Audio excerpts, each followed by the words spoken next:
જરા આપણી આસપાસ નજર કરીએ તો આપણી પેન, આપણો ફોન, આપણે જે કપડાં પહેર્યા છે, ક્યારે વિચાર્યું છે કે આ બધી વસ્તુઓ આખરે આવે છે ક્યાંથી? તો ચાલો આજે આપણે રોજિંદી વસ્તુઓની આ જ છુપી યાત્રા પર નીકળીએ. આ આખી વાત છે ને એક બહુ જ સરળ સવાલથી શરૂ થાય છે. ફોરમ નામની એક છોકરી છે જે એના દાદાને પૂછે છે, દાદા, આટલી મોટી મોટી બિલ્ડિંગો શાની છે?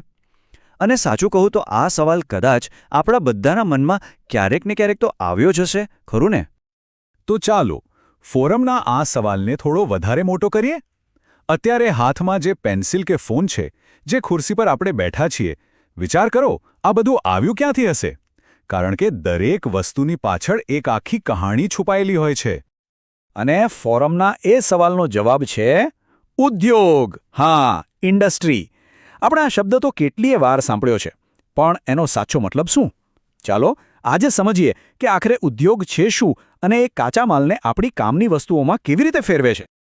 એકદમ સાદી ભાષામાં કહીએ ને તો ઉદ્યોગ એટલે એવી પ્રક્રિયા જેમાં કુદરતી વસ્તુઓ એટલે કે કાચા માલ પર થોડી મહેનત કરીને, મશીનોથી કામ કરીને એને વધારે ઉપયોગી અને કિંમતી બનાવવામાં આવે.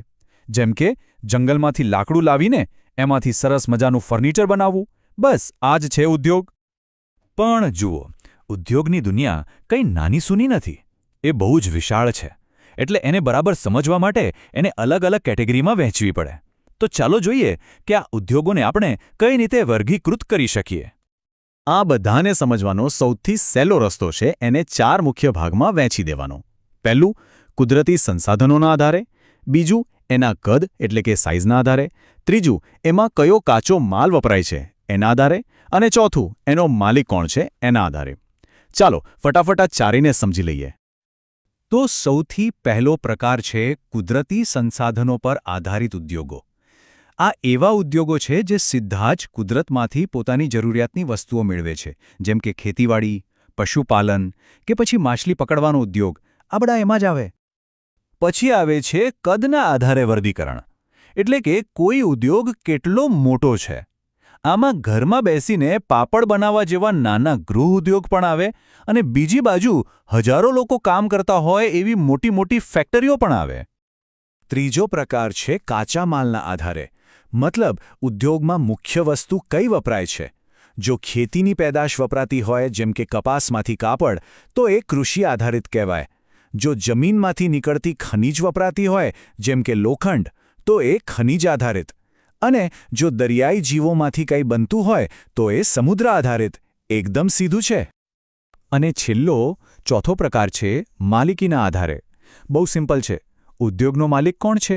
શું એ સરકાર ચલાવે છે કે કોઈ ખાનગી વ્યક્તિ કે પછી ઘણા બધા લોકો ભેગા મળીને સહકારી ધોરણે ચલાવે છે? બસ એના આધારે પણ ઉદ્યોગોને અલગ પાડવામાં આવે છે. સારું, આપણે ઉદ્યોગોના પ્રકાર તો સમજ્યા, પણ એક બીજો મોટો સવાલ છે. ક્યારે વિચાર્યું છે કે અમુક ફેક્ટરીઓ અમુક જગ્યાએ જ કેમ હોય છે? એની પાછળનું કારણ શું? ચાલો હવે એની જ વાત કરીએ કે એક ઉદ્યોગને સફળ બનાવવા માટે કઈ કઈ બાબતો જરૂરી છે. કોઈ પણ ઉદ્યોગની સફળતા છે ને એ અમુક જરૂરી પરિબળોના પરફેક્ટ મિક્સ પર આધાર રાખે છે.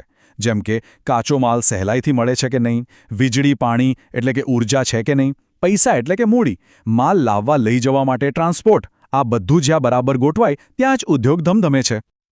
આમાંથી આપણે ઊર્જાને પકડીએ. જરા કલ્પના કરો કે ઊર્જા પોતે બોલી રહી છે. એ કહે છે, હું ઊર્જા છું, મારા વગર તો કોઈ મશીન ચાલી જ ન શકે, કોઈ ઉત્પાદન થઈ જ ન શકે. અને વાત સાચી પણ છે, એના વગર તો બધું ઠપ. અને આ ઊર્જા પણ અલગ અલગ રૂપમાં આવે છે. કોલસાથી ચાલતી થર્મલ પાવર હોય કે પછી વીજળી, બધા જ પ્રકારની શક્તિ આપણા કારખાનાઓને ધમધમતા રાખે છે. હવે વારો છે ટ્રાન્સપોર્ટ એટલે કે પરિવહનનો. એ જાણે કહી રહ્યું છે, હું જ તો છું જે કાચા માલને ફેક્ટરી સુધી પહોંચાડું છું અને ત્યાં બનેલા તૈયાર માલને માર્કેટ સુધી. મારા વગર તો બધું અટકી પડે. સાચે જ એ ઉદ્યોગની નસ જેવું કામ કરે છે. પછી ભલે ટ્રક હોય, ટ્રેન હોય, જહાજ હોય કે પછી વિમાન, જમીન, પાણી કે હવા, દરેક રસ્તે થતી આ હેરફેર જ ઉદ્યોગનું જીવન છે. એના વગર તો આખી સપ્લાય ચેન જ તૂટી જાય. તો ચાલો હવે થોડા રિયલ વર્લ્ડ ઉદાહરણો જોઈએ કેટલાક મોટા ઉદ્યોગોની વાત કરીએ, સ્ટીલથી લઈને કાપડ સુધી, અને સમજીએ કે આ બધા પરિબળો ભેગા મળીને વાસ્તવમાં કેવી રીતે કામ કરે છે. સૌથી પહેલાં વાત કરીએ લોખંડ અને પોલાદ ઉદ્યોગની, જેને આપણે આધુનિક દુનિયાની કરોડરજ્જુ કહી શકીએ, કારણ કે નાની ટાંકણીથી માંડીને મોટા જહાજો અને બિલ્ડિંગો સુધી બધે જ તો એ વપરાય છે. અહીં એક બહુ જ રસપ્રદ સરખામણી છે. એક તરફ છે ભારતનું જમશેદપુર અને બીજી તરફ છે અમેરિકાનું પિટ્સબર્ગ. બંને સ્ટીલના ઉત્પાદનમાં માહેર. પણ જુઓ, જમશેદપુરને તેના વિશાળ રેલવે નેટવર્કનો જબરદસ્ત ફાયદો મળ્યો, તો પિટ્સબર્ગને સસ્તા જળમાર્ગ અને જમીનમાર્ગ બંનેનો લાભ મળ્યો. આના પરથી જ સમજાય છે કે લોકેશન એટલે કે સ્થાન કેટલું બધું મહત્વનું છે. સ્ટીલ પછી હવે વાત કરીએ એ ઉદ્યોગની જેણે સદીઓથી આપણા સમાજને અને અર્થતંત્રને વણી લીધું છે, અને એ છે સુતરાઉ કાપડ ઉદ્યોગ.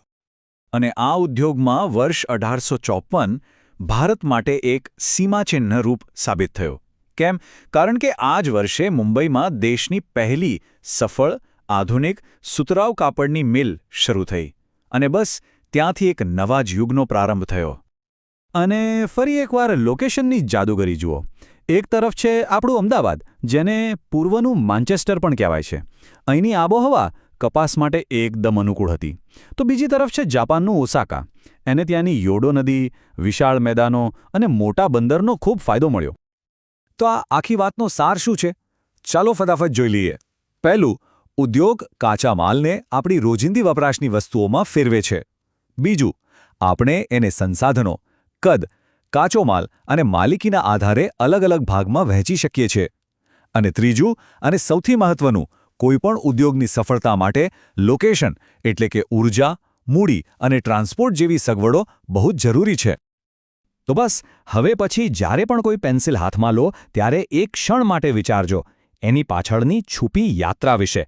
એક ઝાડના લાકડાથી લઈને ફેક્ટરીના મશીનોમાંથી પસાર થઈને છેક આપણા હાથ સુધી પહોંચવાની એની સફર. કદાચ હવે દરેક વસ્તુને જોવાનો આપણો દૃષ્ટિકોણ થોડો બદલાઈ જશે.